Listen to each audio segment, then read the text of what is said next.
The older I get, the more I understand what my mama said. We got food at home, and that's exactly what I told these kids. They wanted some fried shrimp and french fries and fish baskets.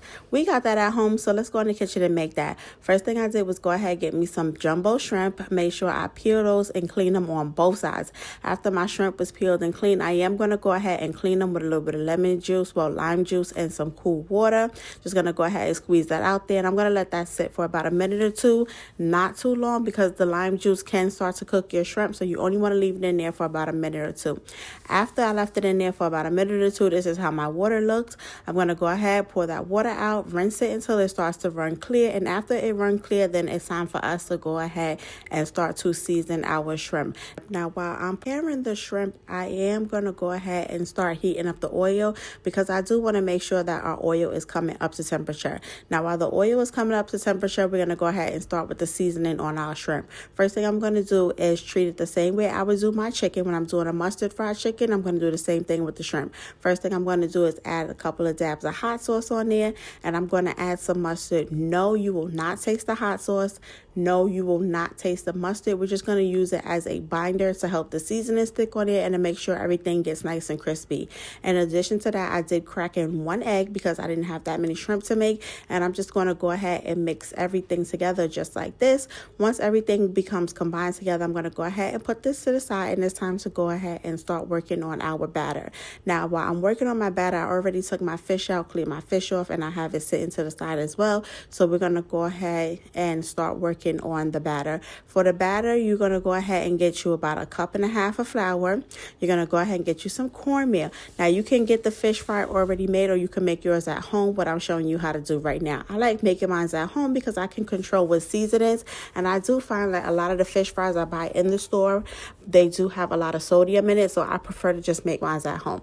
I'm first going to go ahead and add in some parsley, because I like to add me some parsley, make me feel fancy. In addition to that parsley, I am going to go ahead and add in some Old Bay, because you can't have seafood unless it got a little bit of Old Bay in there. Went on ahead and add me in some paprika, because I like the color it gives, and I also like the flavor that it adds as well. And of course, you know, you got to have you some onion powder and some garlic powder. You can't have one, you got to have both. Went on ahead and add in some of that Badia Complete seasoning, because you got to have that complete in there as well. In addition to that Badia Complete seasoning, I did go ahead and add me in some Tony's seasoning as well. That Tony's Creole seasoning, 10 out of 10. It goes perfect with any seafood dish you are making. I promise you that. After I got my Tony's in there, it was time to mix everything in there together. Our seasonings, our cornmeal, and our flour. Now, because we cannot taste anything, we're going based on what we can smell and what we can see. Does it look seasoned? Can you see the seasoning in your fry mix? Can you smell the seasoning? If not, go ahead and add a little bit more. If it's seasoned to your liking, just make sure everything is mixed up together, because we did not season our fish and we did not season our shrimp. This is where all the flavor is going to come from. I honestly do feel like if you season your fry batter really good, then you do not have to season your protein as well. After we got everything combined, it's time to go ahead and start breading our fish, and I like to make sure I get the breading all over it, because we didn't add any seasoning. This is the only thing that does have seasoning in it. You want to make sure you get breading on the top, the bottom, on the sides, underneath, every piece of that protein you're coating. You want to make sure that it has the breading on there. After you get everything on there, you're going to go ahead and shake any excess off, and then we are going to go ahead and start dropping it in our hot grease. You want to make sure your grease is nice and hot, but not too hot. If it's too hot, it's going to cook the outside faster than it's going to cook the inside. The inside is going to be raw, and then you risk burning your fish or whatever protein you're frying. And if it's too low, it's not going to get crispy. It's just going to sit there in that oil and absorb the grease. So you want to make sure you got it hot, but just not too hot. After I got my fish cooked nice and crispy on that side, I went on ahead and flipped it over just like this, and I want to make sure I get the other side golden brown, nice and crispy as well. Once I got both sides golden brown, nice and crispy, and I cooked all of my fish, I went on ahead, removed it out of the grease, set it to the side, because now it's time to go ahead and make our shrimp.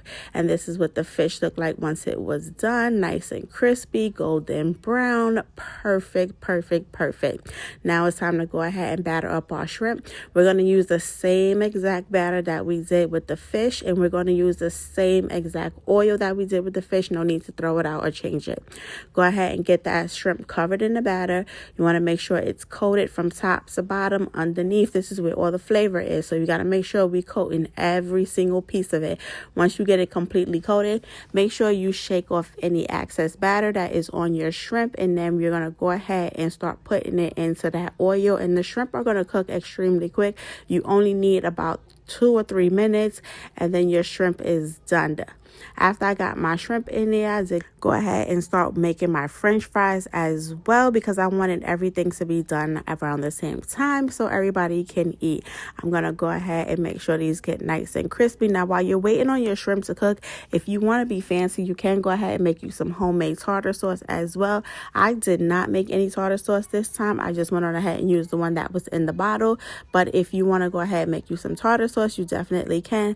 A little bit of tartar sauce, a little bit of hot sauce, and 10 out of 10, highly recommend. So after everything was done, this is how the meal came out. We had our fish, we had our fried shrimp, we had our french fries that we seasoned, and everything was absolutely delicious. These kids enjoyed it, and I'm telling you, the older I get, the more I understand.